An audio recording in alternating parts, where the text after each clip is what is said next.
I want to talk about what it really takes to start over after the age of 50 because this is what I'm doing right now. And I really want to share what I'm doing and what is helping me. And first of all, I want to say this is not about blowing up everything that has gone before or totally dismissing it, because we've all had a long life, right? Decades of life experience. And I do understand that there's always a level of uncertainty and a bit of fear around this idea of starting over or reinventing or any kind of growth for that matter. So let's talk about that. For starters, this is where I have started from. It's really important to take stock of yourself. Where are you now? Who are you now? What do you believe now? What might you want now? And I keep saying now because one of the things I realized when I kind of embarked on this path of starting over, I'm 58 now, is I don't know that I had a really clear picture of who I was, who I am now. I think what happens, we get really busy, you know, lifing, right? Responsibilities, et cetera. And I really do think this time after 50 is like our third act. So our second act, our first and second act, we're busy doing all the things we're supposed to do. And we often kind of get lost in the mix. So I think it's really important to take stock of who you are now, where you are now. How I have done this is literally by creating inventories about myself, bulleted list. I'm not kidding. I'm a practical gal. I sat down and I just started writing down everything I know how to do, everything I'm good at, everything I enjoy. I documented my environment, lessons learned, interesting experiences that I've had. And I had pages and pages and pages because once you start this exercise, again, just simple bulleted points and go in really great detail, everything from I'm really great at, making this specific dessert to, oh, I'm, good at marketing and I have a marketing degree. Everything in between, right? So I wound up, once you start doing this exercise, your mind is going to start going and going and going and going, right? And your list is going to get really long. Then what I did, because I was like, okay, I'm seeing things that I'm remembering things that I hadn't remembered in a long time. And, it was like a kind of a path down memory lane. But I'm like, what do I do with this? And I'm like, it's 2025. It's 2025. I took my list and I put it into Chat GPT and I was like, what do you see? What do you see? What do you see here? And Chat GPT came back with some really incredible, it said that, it categorized my list into like 7 different areas, which was very helpful. And it also highlighted some patterns that it saw about me, which was great. And then what I did is I started asking ChatGPT, what if we, take a look at different parts of me? What might that look like as an activity or a goal or something like that? And I called these mashup exercises. And ChatGPT really came back with some incredible ideas and possible explorations that I wouldn't have come up on my own. Not all of them were something I wanted to do, but it was a really great exercise just to open my mind up to new possibilities. So inventory yourself. Go to ChatGPT or whichever AI tool you're using and ask it what it sees, because I think you'll be surprised. The whole point of this exercise is just to kind of get to meet yourself again, kind of in black and white. And so that's kind of taking stock of where you are. The next thing that I really had to wrap my head around, that is not anything groundbreaking, is that for any growth or for any change to happen, 2 things have to happen. We have to make a decision and we have to take action, right?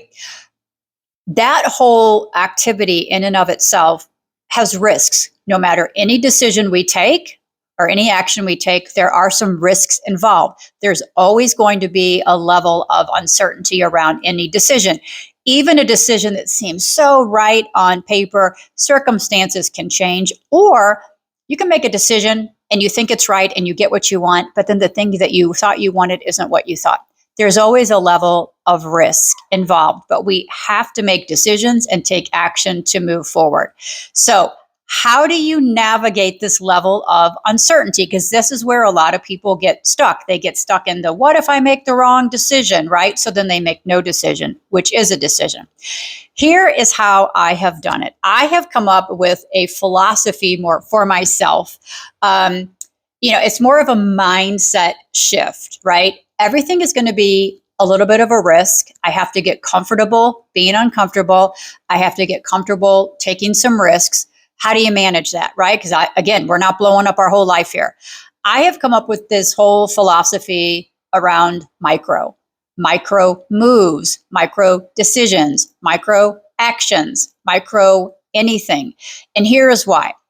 If we do something in micro format, say you make a decision and take an action, you can do more of them because it's micro, right? It's a micro activity. It's going to take less time, etc. It's also a micro risk. So you go do something, you decide it's not for you, no harm, no foul, right? It's micro. But you get the benefit of getting to do more things than you would have had you gone for like a bigger goal. So you get to experiment and explore in a lot more areas than you would if you go really big right out of the gate.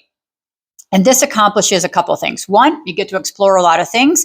And let's face it, not everything you try is really going to be a good fit. It's going to be exploratory in nature, period. So the more you get to try, the more clarity you're going to find around what is a good fit and what is not a good fit.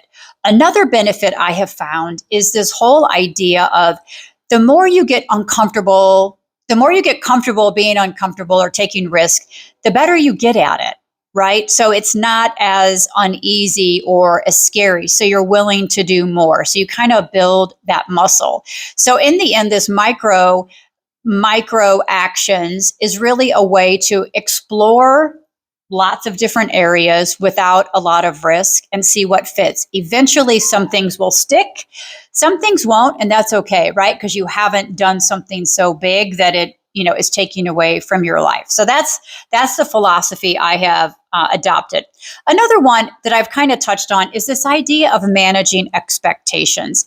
Everything you try isn't going to be a good fit. We can't know it up front fully, right? So we need to manage expectations and give yourself permission I always say this, give yourself permission to make potentially bad decisions, right? So what this could mean is you make a decision to go try something micro, you go do it. Oh, it's not for you. That didn't turn how you thought it was going to be. That's okay.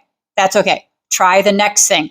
The key is don't shame yourself or stall yourself or get stuck in a kick yourself moment like, oh, I shouldn't have done that, right?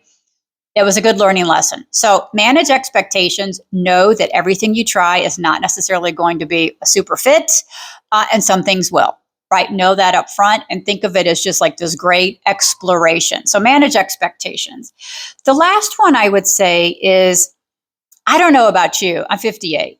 When I have started on this idea of growing and then, reinventing, I had this notion like, I want an entirely different life, but I don't know what that is. And in this process of taking stock of myself and making some micro moves, I really figured out that I was in a bubble. And I wasn't really opening my eyes to things outside of my bubble or new possibilities. So I really had to train myself to be like, hey, look around the corner. Go do things that maybe you weren't on your radar before. Go let yourself experiment. Get outside of your bubble. The truth is, in our bubble, we know what's here. We know exactly what's in our comfort zone. We know exactly what we have right now. So we need to get outside of our bubble, right? So to recap, take stock of yourself. Where are you now? What might you want now? And lean into AI. I know that sounds a little maybe out there, but it has been incredibly helpful. Take stock of who you are, make decisions, and take action, knowing that there's going to be an element of risk. Do it in a micro way so that A, it doesn't feel so scary. B, you'll go do it. C, it gives you lots of room to explore. And then in the end, it's going to give you more clarity because you have tried more things on for size. manage your expectations, and then let yourself get outside of your bubble. And that is how you can start to reinvent, grow, start over, change in a very practical way that's not super scary and not about blowing up everything that has gone before. Cheers.